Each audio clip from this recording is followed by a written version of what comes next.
Halo, selamat datang kembali dengan mata kuliah Dasar-Dasar Matematika MA 2111. Kali ini kita akan membahas tentang logika matematika. Pertama, kita bahas tentang proposisi. Proposisi adalah suatu kalimat yang berisikan suatu fakta. Suatu kalimat yang mendeklarasikan sebuah fakta tepatnya, karena si deklarasi ini bisa benar ataupun salah. Ya, sebagai contoh di sini kita punya beberapa proposisi. Ini Washington DC adalah ibu kota Amerika Serikat, Toronto ibu kota Kanada. 1 tambah 1 sama dengan 2, 2 tambah 2 sama dengan 3. Pernyataan atau proposisi yang pertama dan kedua mungkin Toronto ibu kota Kanada. Yang pertama benar, yang jelas. Yang ketiga, keempat salah. Ya, jadi proposisi adalah suatu pernyataan yang mengklaim atau yang mendeklarasikan sebuah fakta.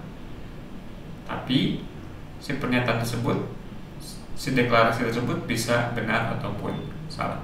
Nah, ada juga kalimat-kalimat lain yang bukan berupa proposisi. Misalkan kalimat yang berbentuk pertanyaan, jam berapa sekarang? Atau kalimat yang berupa perintah, coba itu bawa air minum misalkan. Ya, itu bukan merupakan proposisi. Kalimat ketiga dan keempat dia bisa berubah menjadi sebuah proposisi kalau kita gantikan si variabel x, y, dan z-nya. Nah, pertama, ada beberapa operasi yang bisa kita lakukan terhadap sebuah proposisi. Kita bisa membuat negasi suatu proposisi. Ini dituliskan sebagai berikut. Kalau P adalah suatu proposisi, negasi dari P, ini artinya nggak benar P itu nggak benar. Ya. Jadi ini juga kan si negasi P ini berupa proposisi juga ya. Jadi nggak mungkin si P dan negasi P kedua-duanya benar secara sekaligus. Jadi kalau P benar, negasi P-nya salah. Kalau P-nya salah, negasi P-nya benar. Jadi antara si pernyataan P dan si negasi P, nilai kebenarannya selalu bertolak belakang. Yang satu benar dan yang satunya salah. Nah, ini bisa kita rumuskan dalam tabel kebenaran sebagai berikut. Antara P dengan negasi P. Kalau P-nya benar, negasi P-nya salah. Dan kalau P-nya salah dan negasi P-nya benar. Berikutnya, terhadap dua buah proposisi P dan Q, kita bisa melakukan konjungsi. Ini mirip-mirip dengan operasi irisan ya. Di konjungsi antara dua proposisi P dan Q ini artinya bahwa si proposisi ini bilang atau si proposisi ini benar kalau proposisi P dan proposisi Q keduanya benar ya. Oke, serupa dengan irisan dua himpunan, dia berada di irisan kalau dia berada di kedua-duanya. Jadi P konjungsi dengan Q berarti bahwa si pernyataan ini benar jika dan hanya jika baik P dan Q keduanya benar. Sedangkan di luar itu pernyataan menjadi salah karena dia mengklaim bahwa si kedua pernyataan ini benar. Kalau ada salah satu dari pernyataan yang salah, maka secara keseluruhan klaim bahwa P dan Q keduanya benar itu menjadi salah. Nah, ini bisa dirumuskan dalam tabel kebenaran berikut. Nah, yang perlu ditekankan adalah si tabel kebenaran ini baiknya jangan Anda hafalkan sebagai rumus, tapi Anda coba internalisasikan kenapa dia merupakan sesuatu yang benar ya. Jadi sebagai contoh seperti barusan, arti dari P konjungsi dengan Q itu bahwa kita mengklaim baik P dan Q keduanya benar. Tentunya klaim ini hanya akan benar jika baik P dan Q-nya harus benar masing-masingnya. Ya, kalau ada yang salah satu, maka klaim kita secara keseluruhan menjadi salah. Oke, selanjutnya ada yang disebut sebagai disjungsi. Ini mirip juga dengan operasi gabungan untuk himpunan. Ya. Apa arti dari proposisi ini? Proposisi ini mengklaim bahwa sedikitnya salah satu di antara P dan Q adalah benar. Jadi klaim ini bilang adalah salah satu dari P atau Q benar. Karena hanya perlu salah satu, maka secara keseluruhan konjungsi dari dua proposisi P dan Q ini menjadi benar kalau ada salah satunya yang benar. Cukup P yang benar atau Q yang benar atau dua-duanya. Berarti apa? Berarti si konjungsi ini hanya akan bernilai salah kalau klaim kita tentang P dan Q keduanya salah. Dan itu bisa kita rumuskan dalam tabel kebenaran. Jadi bisa kita lihat bahwa si tabel kebenaran untuk P konjungsi disjungsi Q hanya bernilai salah ketika kedua-dua P dan Q bernilai salah. Selanjutnya ada yang disebut sebagai conditional statement. Nah, ini pada perkuliahan sebelumnya kita sudah meninjau bagaimana cara membuktikan conditional statement semacam ini. Ini bilang jika P terjadi maka Q terjadi. P mengakibatkan Q. Ya. Jadi dia mengklaim bahwa ketika P-nya benar maka Q akan benar. Ya. Sebagai contoh misalkan jika hari hujan, misalkan P-nya berbunyi jika hari hujan, Q-nya berbunyi tanah menjadi basah, maka kalimat P jika P maka Q ini mengatakan bahwa kalau hari ini hujan maka tanah akan basah. Gitu, ya. Nah, bagaimana nilai kebenaran dari pernyataan ini? Ya. Ini kan semacam janji dia bahwa kalau P terjadi maka Q terjadi. Berarti kalau misalkan P-nya benar dan Q-nya benar, si pernyataan menjadi benar. Ya. Akan tetapi kalau Anda berjanji P, ya P-nya benar, tapi ternyata Q-nya nggak ditepati, berarti secara keseluruhan janji Anda salah. Ya. Anda berbohong terhadap janji Anda. Berarti kalau P-nya benar, Q-nya salah, pernyataan menjadi salah. Bagaimana kalau janjinya enggak dipenuhi, tapi ternyata Q terjadi?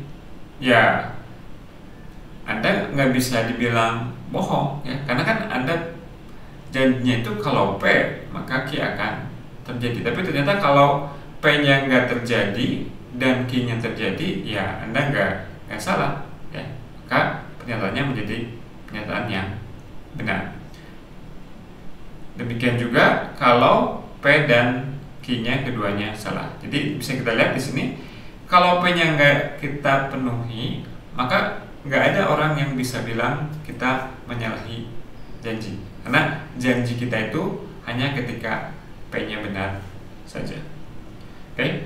Nah, ada berbagai macam cara dalam literatur untuk menyampaikan jika P maka Q, ya. Misalkan ini yang standar, jika P maka Q. Ada juga P implies Q, P only if Q. Nah, yang ini harap berhati-hati karena ini mungkin Anda bisa tertukar dengan Q jika P, ya. Jadi untuk saya pribadi, saya menghindari penggunaan yang ini biar nggak ketukar dengan yang ini. Tapi kalau Anda membacanya di tulisan orang lain, Anda pastikan bahwa Anda memahami pernyataan P only if Q ini sebagai jika P maka Q, dan bedakan dengan Q if P, ya, yang juga berarti P maka Q. Anda bisa mix and match untuk menggunakan beberapa cara penyampaian ini agar tidak terlalu bosan ketika Anda memberikan suatu argumen, memberikan suatu penjelasan di dalam jawaban Anda. Ya, Anda ganti-ganti beberapa cara menyampaikan ini agar tidak berulang-ulang menggunakan frase kata yang sama.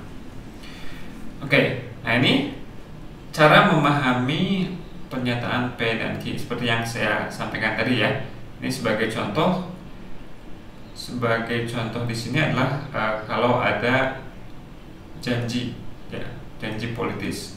Kalau saya terpilih, maka saya akan menurunkan pajak. Ya.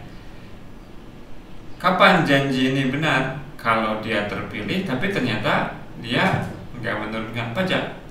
Ya, jadi janji dia akan salah ketika ini terjadi. Tapi kalau dia nggak terpilih, ya orang-orang nggak bisa menuntut dia menurunkan pajak, ya. Sehingga kalau dia nggak terpilih, apapun yang terjadi di sini kita nggak bisa nyalahin dia, dan itu kita bilang janjinya tetap valid, ya, karena janji dia itu hanya ketika dia terpilih saja.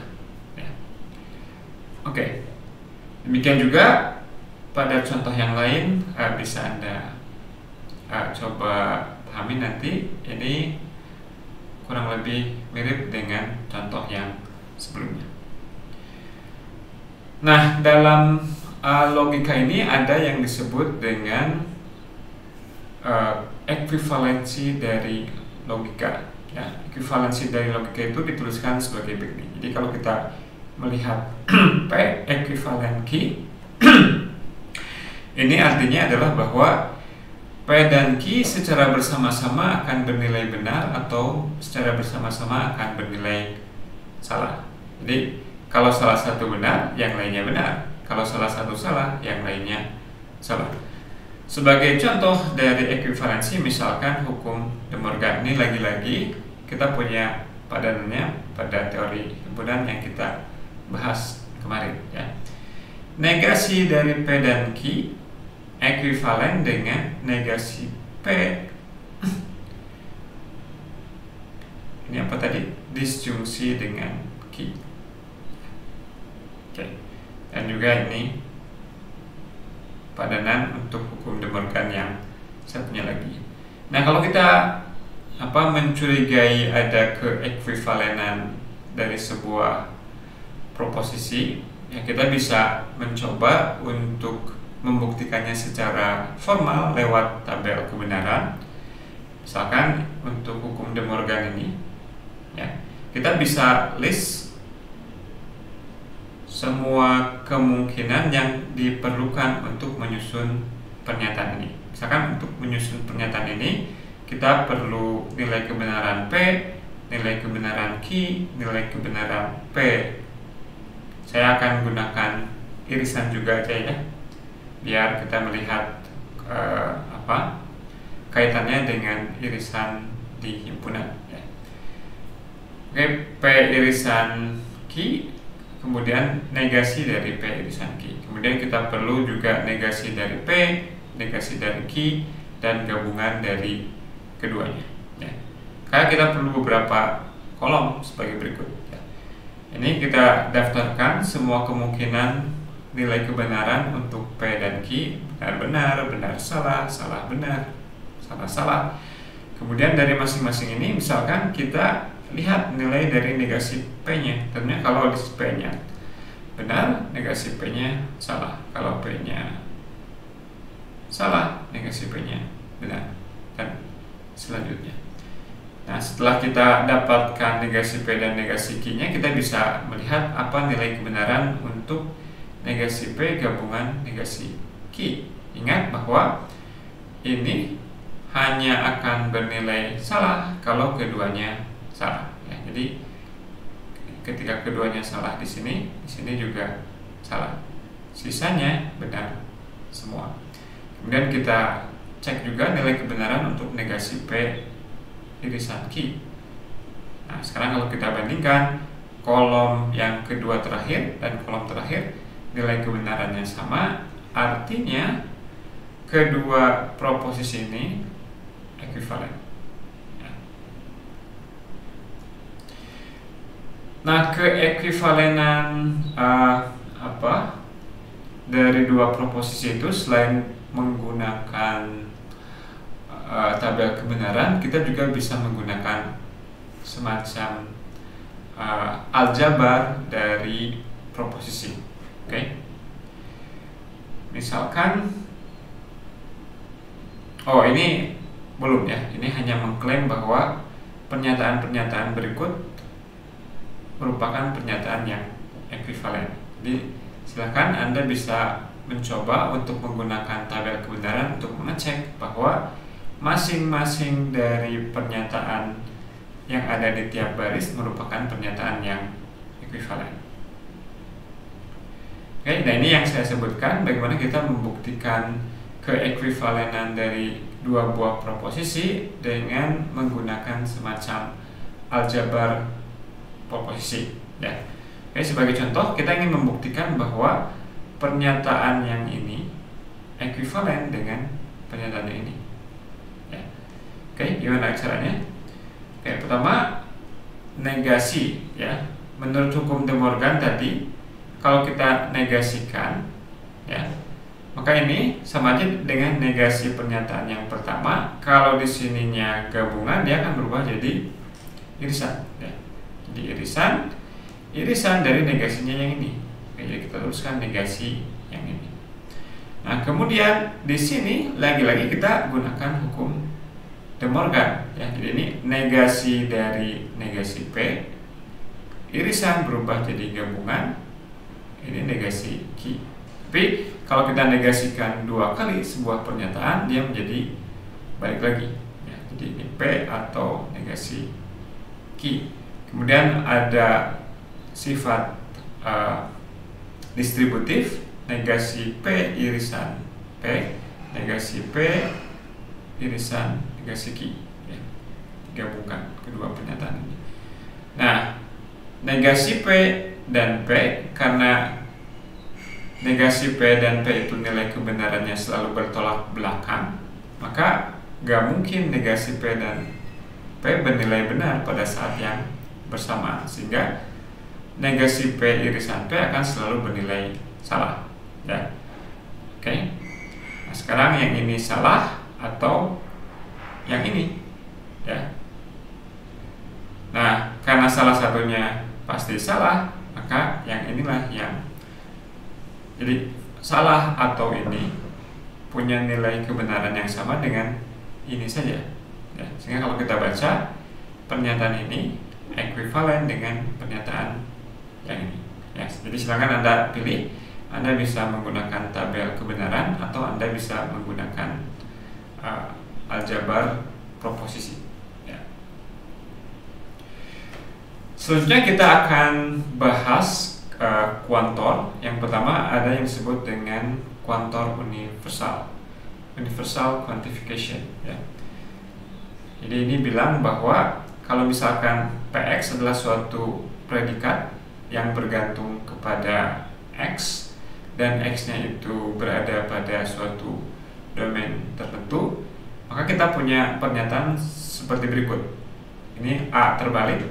Ini artinya untuk setiap X yang ada di domain yang sedang kita tinjau, pernyataan Px benar, ya. Ini adalah suatu proposisi juga. Ini mengklaim bahwa semua X yang ada di A itu punya sifat Px. Oke, sebagai contoh misalkan kita punya pernyataan untuk setiap bilangan real X, maka X kuadrat bernilai non negatif, ya. Tentunya sebagaimana halnya tadi kita lihat, si kuantifikasi ini bisa bernilai salah ataupun bisa bernilai benar. Dalam hal ini tentunya ini bernilai benar. Klaim bahwa untuk setiap bilangan real X, X kuadrat bisa sama dengan 0 merupakan suatu pernyataan yang benar. Oke, kemudian ada yang disebut dengan kuantifikasi eksistensial, ya. Ini serupa dengan tadi, tapi di sini klaimnya hanya bilang bahwa ada X yang berada di domain yang memenuhi Px. Ya. Sebagai contoh, misalkan di sini ada X bilangan real sehingga X kuadrat sama dengan 4. Ya.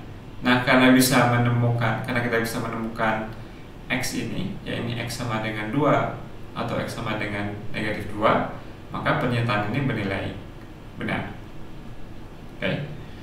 Nah, kemudian ada mix antara dua buah kuantor. Ya, dan tentunya untuk kalimat yang lebih kompleks lagi ini bisa mix beberapa banyak kuantor. Tapi untuk bisa memahami nested atau kuantor bersarang, kita cukup memahami dua buah kuantor yang bersarang. Yang pertama, ada dua buah kuantor universal, ya. Untuk setiap X, untuk setiap Y, pernyataan Pxy benar. Nah, ini mau ditukar urutannya untuk setiap X untuk setiap Y ataupun untuk setiap Y untuk setiap X, sama saja, keduanya ekivalen. Dan ini bisa kita baca bahwa untuk setiap pasangan XY, si Pxy bernilai benar. Ya. Kemudian ada juga kuantor, pertamanya diteruskan untuk setiap X, kemudian ada Y. Ya. Jadi si pernyataan ini mengklaim bahwa untuk X yang manapun kita bisa menemukan si Y yang cocok untuk X yang kita pilih tersebut, sehingga Pxy bernilai benar, gitu ya. Jadi pertama kita ambil sembarang X, dan untuk masing-masing X yang kita ambil sembarang itu kita bisa menemukan sebuah Y yang membuat kalimat Pxy menjadi benar. Nah, bedakan dengan yang berikutnya, ada X sehingga untuk setiap Y Pxy benar, ya. Jadi kita klaim bahwa ada sebuah X yang X ini apapun Y-nya akan membuat pernyataan Pxy menjadi benar, gitu, ya. Kemudian yang terakhir, ada X, ada Y, atau ada Y, ada X. Dan ini bisa kita baca ada pasangan X, Y yang membuat pernyataan Pxy benar. Oke, sebagai contoh, ini untuk membedakan tadi yang agak berpotensi untuk salah Anda pahami. Sini ada kalimat untuk setiap X ada Y, sehingga X tambah Y sama dengan 0. Jadi ini bilang gimana?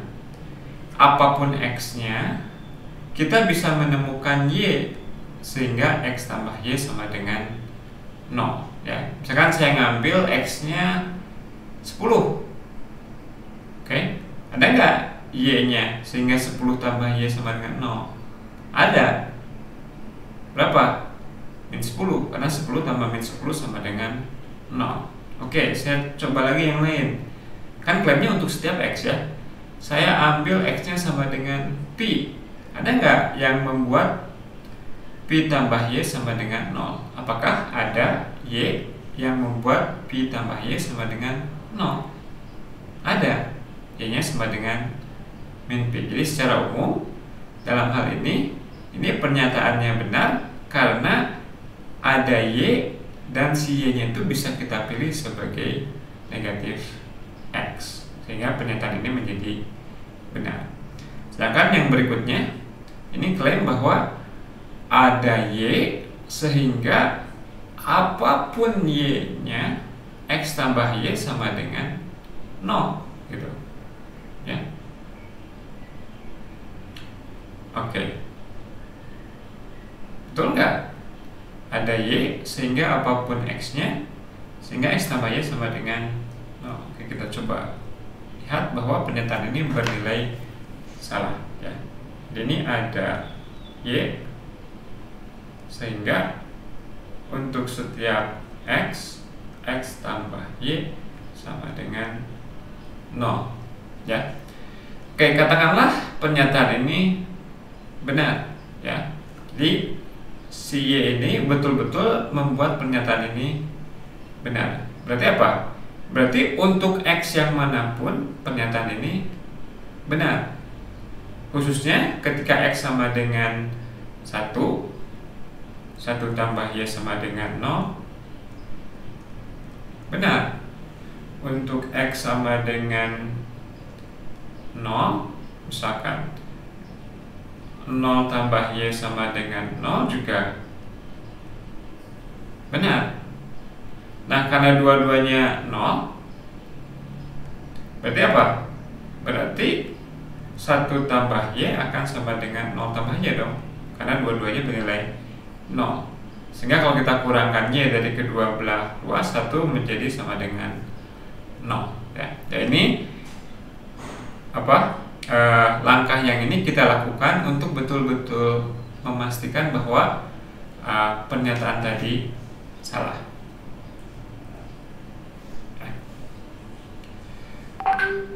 Kemudian berikutnya kita bahas aturan-aturan untuk melakukan inferensi ya. Ya ada namanya, tapi buat saya pribadi Anda nggak perlu tahu namanya. Mungkin Anda yang pernah mempersiapkan UTBK, Anda pernah ngafalin yang semacam ini ya. Nah, sebagaimana yang saya tekankan tadi ya, lebih baik Anda pahami aturan-aturan ini secara internal ya. Anda coba pahami bahwa memang proses inferensi ini masuk di akal ya. Dia sesuai dengan akal sehat kita, dan jangan Anda hafalkan dia sebagai rumus mati. Jadi misalkan ini yang pertama, kita punya pernyataan jika P maka Q, dan juga pernyataan P proposisi ya. Keduanya bernilai benar ya. Oke. Nah, kalau si P benar dan si janji ini benar, bahwa setiap kali kita punya P-nya yang benar maka Q-nya juga benar, berarti kesimpulan dari kedua buah pernyataan ini adalah Q juga benar ya, karena P mengakibatkan Q. Oke. Ingat, pernyataan ini benar ketika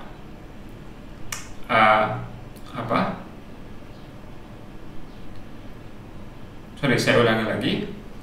Sini ini kita bilang bahwa janji ini benar. Setiap kali P benar, Q akan benar. Dan ternyata P-nya benar. Berarti karena ini merupakan janji yang benar, Q-nya akan benar juga ya. Kemudian berikutnya, P implies Q, P mengakibatkan Q, dan kita punya negasi Q benar ya. Nah, ternyata si Q-nya enggak terjadi ya. Nah, konsekuensi logisnya kalau Q enggak terjadi, berarti P-nya juga enggak terjadi. Dengan demikian P-nya haruslah salah atau negasi P-nya benar. Kemudian ini semacam sifat distributif. Kalau P mengakibatkan Q, Q mengakibatkan R, maka P akan mengakibatkan R. Oke. Ini beberapa contoh ya. Kurang lebih bisa Anda baca sendiri, karena ini betul-betul konsekuensi langsung dari apa yang barusan kita bahas. Kemudian ada juga ini inferensi. Kita punya proposisi jika P atau Q dan negasi P. Ingat bahwa ini itu bilang bahwa salah satu di antara P atau Q itu benar. Tapi di sini kita tahu P-nya salah. Ya, berarti Q-nya dong yang benar. Ya. Nah, semacam itu yang Anda harus coba Anda internalisasi. Jangan Anda hafal buta ya. Menghafalkan ini sebagai formula ya. Nah, berikutnya kita punya dua proposisi. Yang ini bilang bahwa salah satu dari P atau Q benar, yang ini bilang adalah salah satu dari negasi P atau R benar. Ya. Nah, karena kita nggak mungkin mempunyai P dan negasi P keduanya benar, maka yang bisa kita simpulkan adalah bahwa salah satu di antara Q atau R haruslah benar, ya. Karena kalau kedua-dua Q dan R salah, ya, kalau Q salah maka yang ini harus benar. Kalau R salah maka yang ini harus benar. Tapi P dan negasi P nggak mungkin benar secara bersamaan. Berarti konklusinya adalah Q atau R haruslah benar, salah satunya. Nggak mungkin keduanya sama.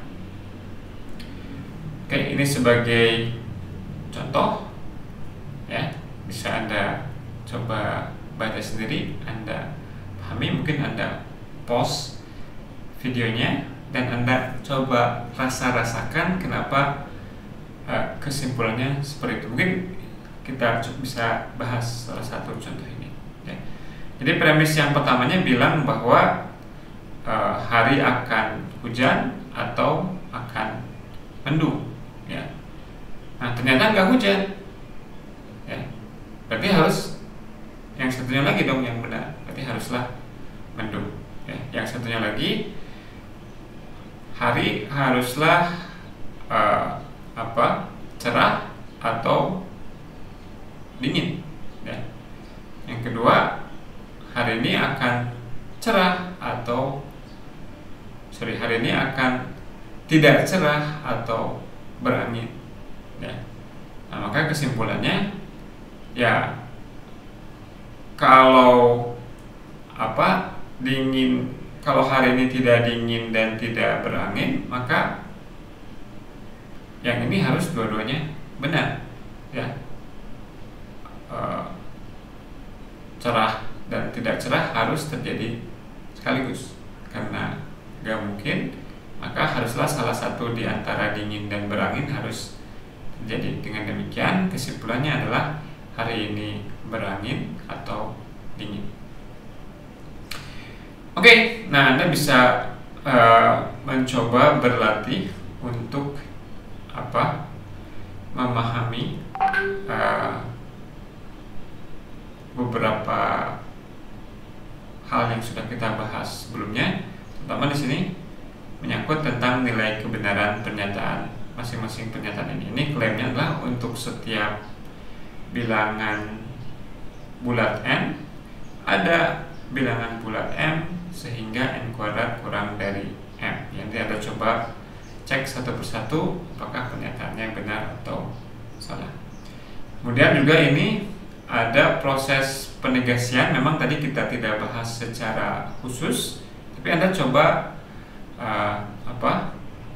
internalisasi, misalkan negasi dari untuk semua, ya. Katakanlah saya klaim bahwa untuk setiap bilangan real, maka bilangan real itu positif. Artinya pernyataannya salah, ya, tapi kita sedang memahami aja bagaimana cara kita menegasikan sesuatu. Karena misalkan untuk setiap x, px, ya. Nah, sekarang kita ingin menegasikan ini. Oke. Nah, maka kalau kita lakukan dalam kalimat ini, sama aja kita tuliskan di awalnya tidak benar ini untuk setiap x, px berlaku. Oke. Nah, kapan kita bisa bilang sesuatu itu, kapan kita bisa bilang kalimat ini enggak benar, ya. Klaimnya adalah untuk setiap x, px berlaku. Kapan Anda misalkan mencela politisi ketika dia bilang, oke, semua penduduk akan mendapatkan bansos? Kapan Anda akan protes? kalau misalkan ada orang yang nggak mendapatkan bansos. Berarti negasi dari ini apa? Ketika kita bilang tidak benar bahwa untuk setiap X PX berlaku, ini sama artinya dengan ada X, sehingga PX tidak berlaku, ya? Atau ada X sehingga negasi PX yang berlaku, itu, ya. Sekarang serupa dengan itu, sebentar saya coba dapatkan halaman baru. Apa negasi dari ada X yang PX, ya? Tidak benar bahwa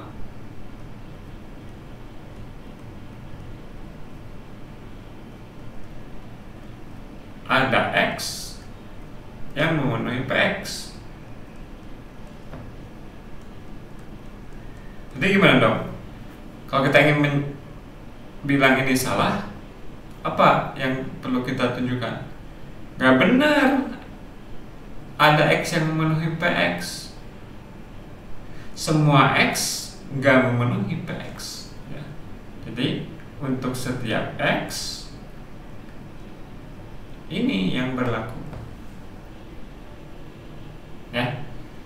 Nah, nanti untuk yang nested, misalkan ada X untuk setiap Y PXY, apa negasinya, ya? Oke, nanti Anda coba rasa-rasa dengan kalimat. Oke, nah kalau kita lakukan sebagaimana yang tadi, ya, yang ini kita bisa kita anggap sebagai suatu kalimat, ya. Maka menurut apa yang barusan kita lihat, negasinya menjadi untuk setiap X begini.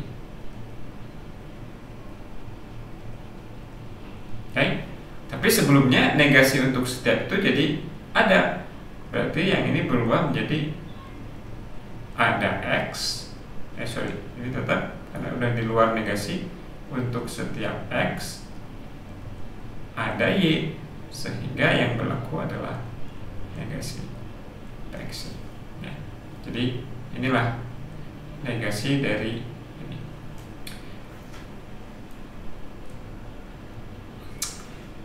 Oke, dan Anda bisa berlatih untuk menegasikan kalimat-kalimat yang ada di exercise 2 ini. Oke, demikian saja perjumpaan kita kali ini. Terima kasih atas perhatiannya, dan saksikan materi dasar-dasar matematika selanjutnya. Terima kasih.